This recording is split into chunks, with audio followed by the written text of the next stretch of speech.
Je me présente Jacob Moustapha Betou. Je suis en classe de 3e au CSP Laco.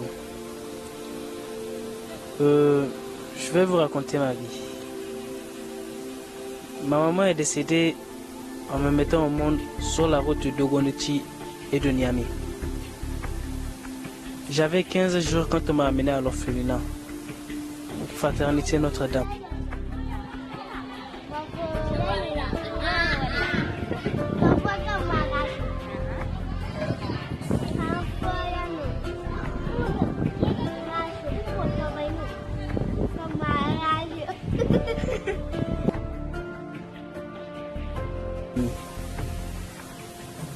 J'ai rencontré mes frères et sœurs, dont on a grandi ensemble, dans la tranquillité, la joie, le bonheur, tout. Et un jour, il y avait un monsieur qui vendait des médicaments à la sœur. Il est devenu son meilleur ami, son bras droit. Il vit que l'orphelinat commençait à le plaire, comme il y avait l'argent, tout ça, l'argent de la maternité, de l'école. Il voulut prendre en charge l'orphelinat et renvoyer la sœur. Je suis Yasmina Mohamed Boubacar, je suis âgée de 20 ans. Je suis titulaire d'une licence en gestion des projets et j'ai repris une deuxième licence à African Development University pour une deuxième licence. Là, je suis en deuxième année. Je suis orpheline de mère. Malheureusement, je n'ai jamais eu à connaître mon père.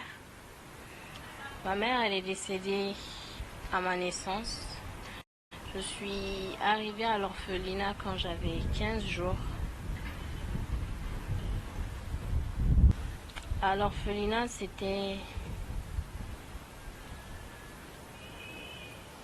pour moi, c'était comme dans une famille parce que nous n'avions manqué de rien. Et je pense que nous avions eu plusieurs choses que nous n'aurions peut-être pas eu si nous étions dans nos familles. Par exemple, certains n'auraient pas eu la chance d'aller à l'école. Certains n'auraient pas eu la chance de vivre sainement. Certains parmi nous n'auraient pas eu la chance d'être nourris tous les jours.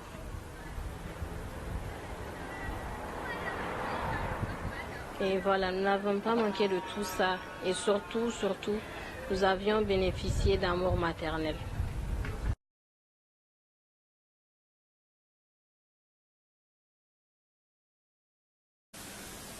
Il a tout fait pour que la sœur retourne aux États-Unis. Il a menti en disant qu'elle nous laissait faire tout ce qu'on voulait, qu'on était impoli, qu'on ne respectait pas les gens. Le supérieur le croyait, alors il a dit à la sœur de revenir aux États-Unis et de ne plus revenir ici à Niamey. Il a dit que tous ceux qui avaient une famille, éloignée, proche ou éloignée, ils devraient les rejoindre. On a pleuré, fatigué, mais lui, ça ne le disait rien. En classe de 3e, je suis orpheline de père et de mère. On était obligés de partir puisque nous ont dit de partir obligatoire. C'est un soir, la nuit, que la majorité des enfants ont quitté. Et le lendemain, les autres, on les a renvoyés obligatoires devant tout le monde. Il y avait d'autres soeurs qui étaient venues et un autre prêtre. Du coup, ils nous ont virés.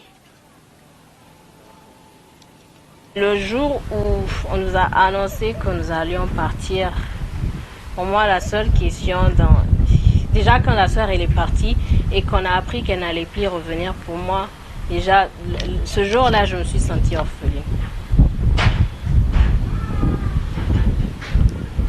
Ce jour-là, je me demandais sur qui je pourrais compter à présent.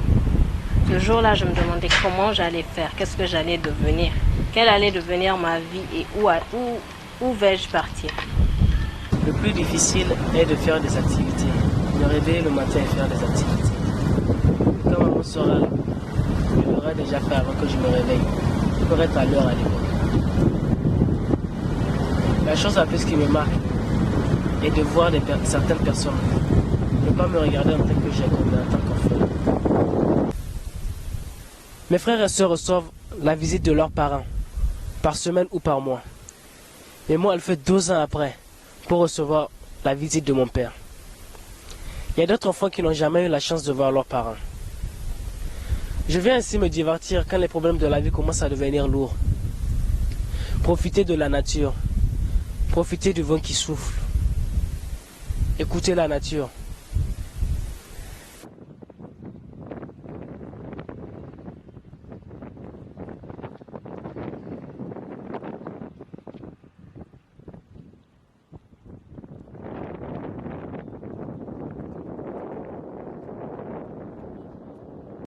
Quand j'ai quitté l'orphelinat, j'étais rentré chez nous. J'étais rentré chez nous une semaine plus tard. Mon oncle me disait que si j'ai pas changé ma religion, je peux pas rester dans la même maison que lui. J'ai refusé du coup. Il m'a mise à la porte. Il a jeté mes affaires. Je vivais dans la rue. Après ça, une femme a eu pitié de moi, elle m'a pris. Elle me donnait à manger, elle me donnait tout. Deux fois même celle qui me déposait à l'école. Après ça, Madame Soulet lui a parlé, elle aussi, elle m'a mise à la porte. Je suis restée chez une voisine, c'est là-bas que j'ai changé ma religion.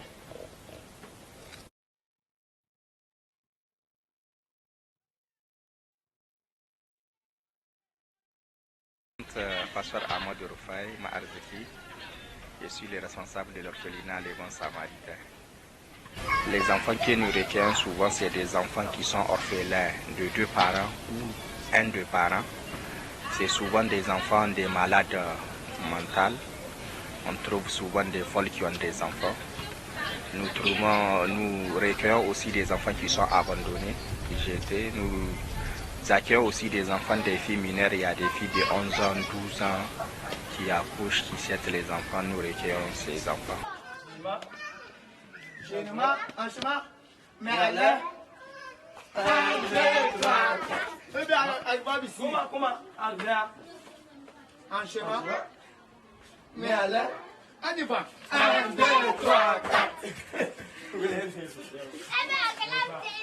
La plupart des problèmes que nous rencontrons, il y a d'abord les problèmes qui viennent de l'extérieur. Qu'est-ce que j'appelle les problèmes qui viennent de l'extérieur? C'est la conception que les gens ont de ces enfants. On pense que c'est des enfants bâtards. Les gens pensent que c'est des enfants nés hors mariage. Donc, on les considère souvent comme des déchets de la société, souvent. Et nous, ça nous fait mal. Et je pense que tous ces enfants, si tel est le cas, un enfant est né hors mariage qu'on l'a accueilli. Si l'enfant il est innocent, il ne sait pas ce qui se passe. Les seuls responsables, ce sont les parents. Et aussi, de l'intérieur, on a des problèmes. Souvent, nous rencontrons des enfants qui sont vraiment désobéissants, qui ont tellement de caprices. Surtout quand nous recueillons un enfant qui a un peu plus de 10 ans. C'est difficile de l'intégrer dans une vie sociale, dans une vie avec des règlements intérieurs et des principes.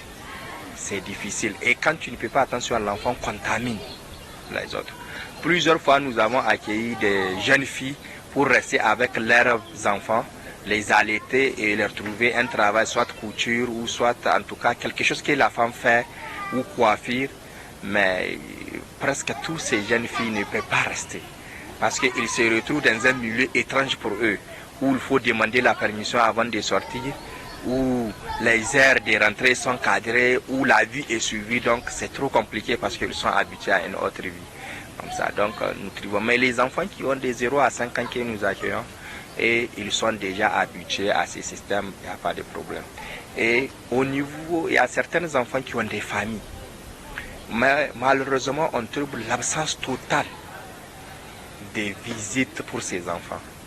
Quand les parents amènent des filles ici, des enfants plutôt, ils les abandonnent carrément. Donc à l'âge de 3 ans déjà, quand je voyais mes soeurs et frères partir à l'école, je voulais tout le temps aller avec eux, je pleurais. Et au bout d'un moment, ils se sont lassés, ils ont dit on va la laisser aller à l'école, c'est clair que elle va relâcher, vu son âge. Et c'est ce que je n'ai pas fait. À l'âge de 3 ans déjà, j'étais au CI. J'ai pas eu à faire de maternelle comme les autres. Et j'ai continué dans ce sens durant tout mon primaire. J'ai eu à sauter même quelques classes parce que j'étais assez studieuse. J'ai eu mon CFEPD à l'âge de 8 ans. Et cet événement a été médiatisé parce que c'était la première fois que ça arrivait au Niger. Et j'ai été reçue par quelques autorités du pays. Quand j'avais eu mon CFEPD, quand cela a été médiatisé, avant je ne recevais pratiquement pas la visite des membres de ma famille, du côté de ma mère. Et juste quand cela a été médiatisé, parce que la soeur elle disait, c'est une fille qui a été abandonnée chez moi. Et là, ils se sont tous rués à l'orphelinat, soit disant que non, je n'ai pas été abandonnée, eux ils sont présents et tout ça, et qu'ils veulent me récupérer. Et là, moi, j'avais dit non, je ne voulais pas partir avec eux. Je me suis mise à pleurer et tout ça.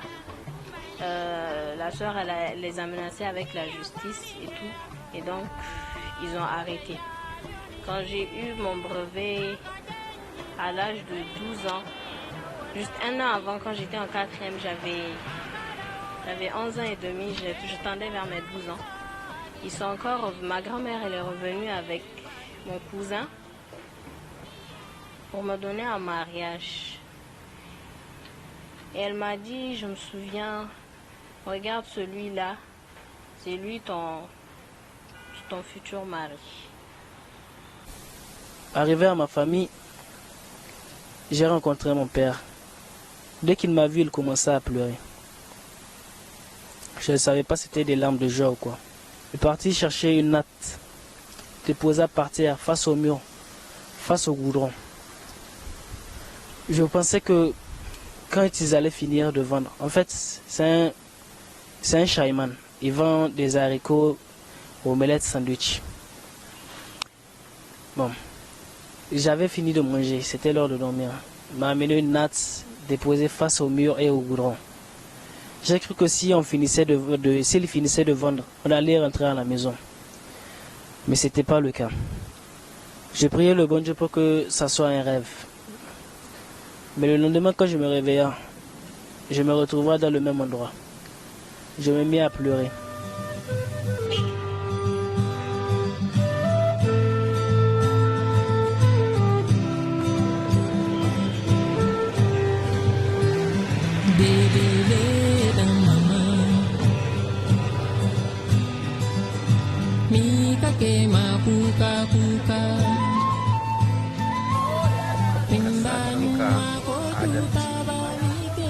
Kana ji da kyau, ka sa kanka adalci, ka iya tarbiyya ko a hanya ne, ka gani abu wanda bai cancanta ba ko dukiyar wani ce ko dai kaka take ka goce mata. Dan me, dan ka darajanta mu, ka girmama mu, ka faranta mu, su ma waɗanda suke neman taimakonka su ma su ji daɗi a rayuwarsu. Kenan sun rungume ka, sun tarbe ka. A'a, kai ka saki ladabin da suke so ka ɗauka, ka bi wani ladabi can daban. Kenan wannan sai mu ce ka kada mu kaji mu nan to mu ku ba mu kamar haka.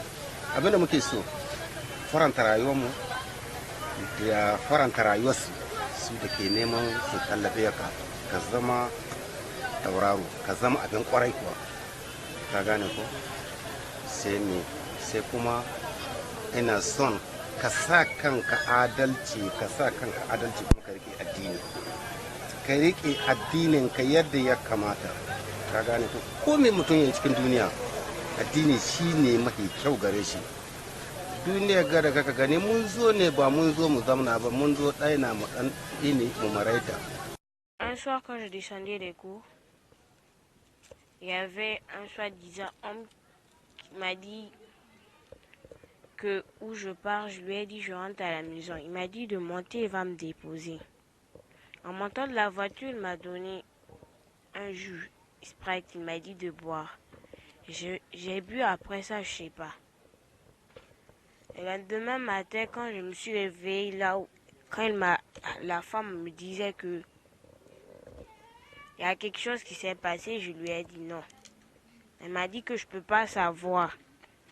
Mais il y avait du sang sur moi. Après ça, on était parti à la maternité, il y avait quelque chose qui s'est passé. On m'a dit de convoquer l'homme. Je l'ai pas fait.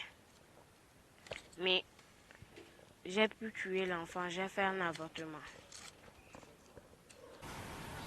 J'ai appelé la soeur, je lui ai dit ce qu'elle m'a raconté et tout.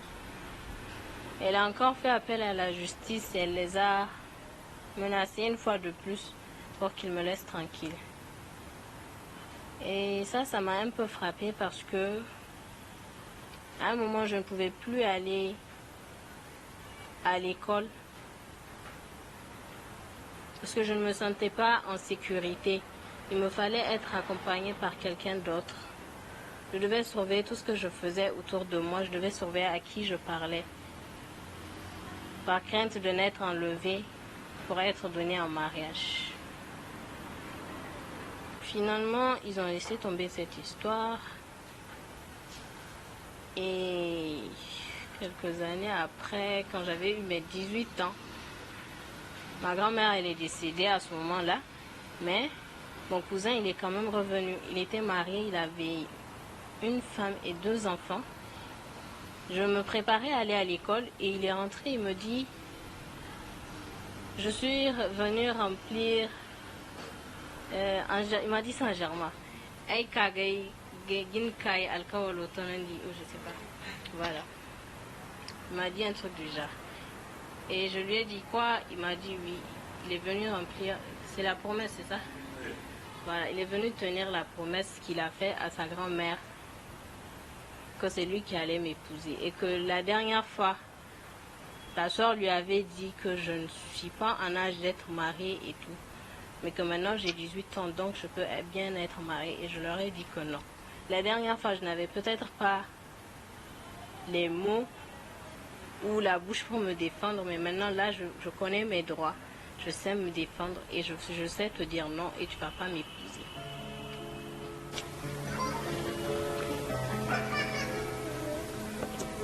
J'ai grandi dans un orphelinat comme celui-ci.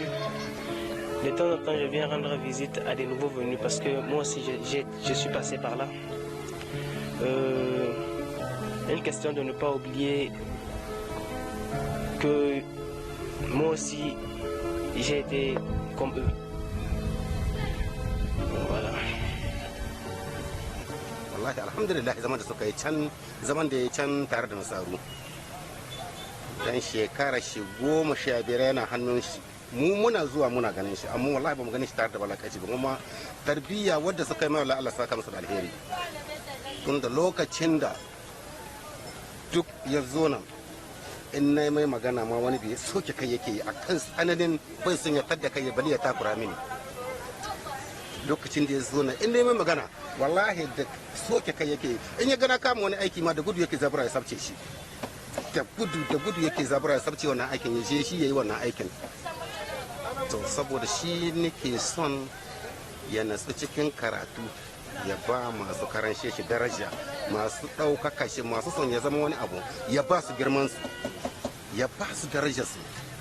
Yanzu muna nan zuwa sai bara sai muka ga wani tsoho ya zo nan sun yi gare sai suka ce ai wannan yaran an tsaida su bisa kan wannan muka ce to ya aka yi ba dai lahiya ba suka ce a an dai tsaida su ne mu san abin da an ma'ana an tsaida su ba tunda turawa su suka zo suka karɓe shi kuma su ba su dawo suka ce mana ga yaran ku nan ba ku kun ka dawo mu muna iya da daɗi ba daɗi sai mu riƙe ka kwanda fara muna jiran hai wani abu ya biyo daga baya shine muna nan rike da shi dai ina nan rike da shi wataran a ci da dama wataran a ci kaɗan wataran da tufa wataran ba tufa ga mu nan dai haka tangal tangal ku ba gaskiya ba sai ga ku ubangiji Allah ya kawo idan dai yanzu kamar haka dai yana cikin makaranta ko ba gaskiya ba to muna neman karatu ina neman karatun da shike yi ubangiji Allah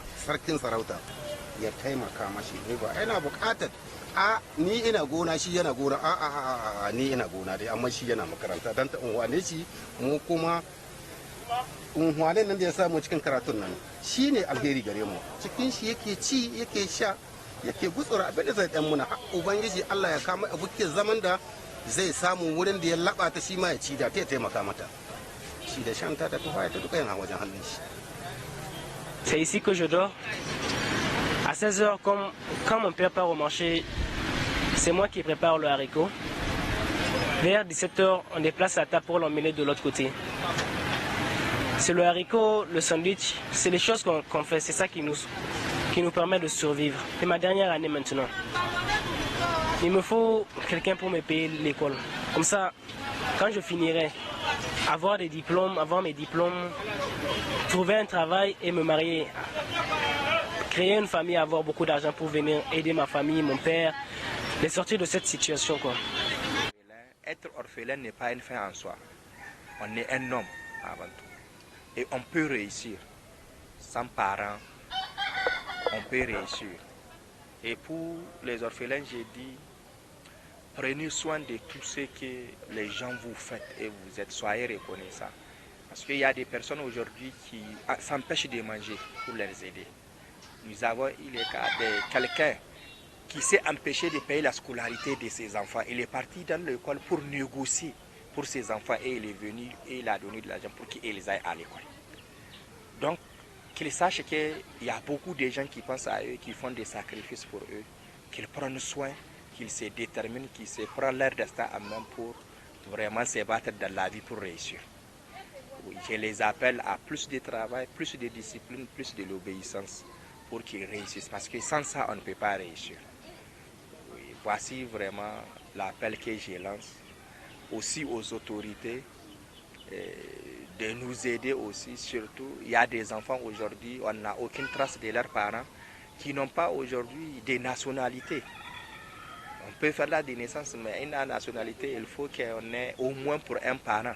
Mais aujourd'hui, ces parents-là, on n'a aucune trace. Et ce sont des Nigériens qui sont là. Comment leur procurer tous ces papiers-là? C'est difficile pour nous seuls. Nous lançons l'appel vraiment aux autorités étatiques. Ils ont le pouvoir de les faire, de vraiment venir vers nous pour que ces enfants-là puissent aussi rentrer dans leurs droits. Parce qu'avoir des papiers aussi, c'est un droit.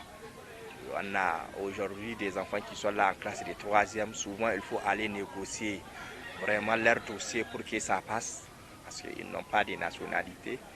Et on ne va pas inventer un père ou une mère pour un enfant.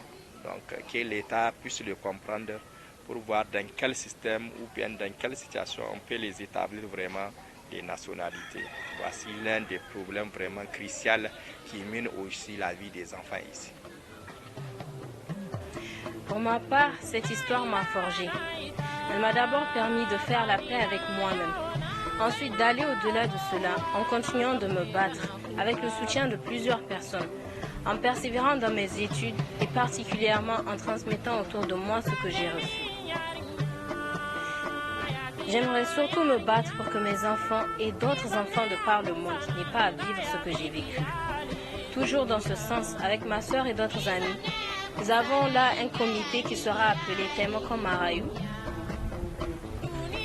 qui consiste à aider les enfants orphelins à permettre leur intégration dans la société, notamment en organisant des journées récréatives pour eux, où ils ont l'occasion de rencontrer du monde, de se créer des liens avec les autres. Retenez ceci, votre histoire doit faire votre force.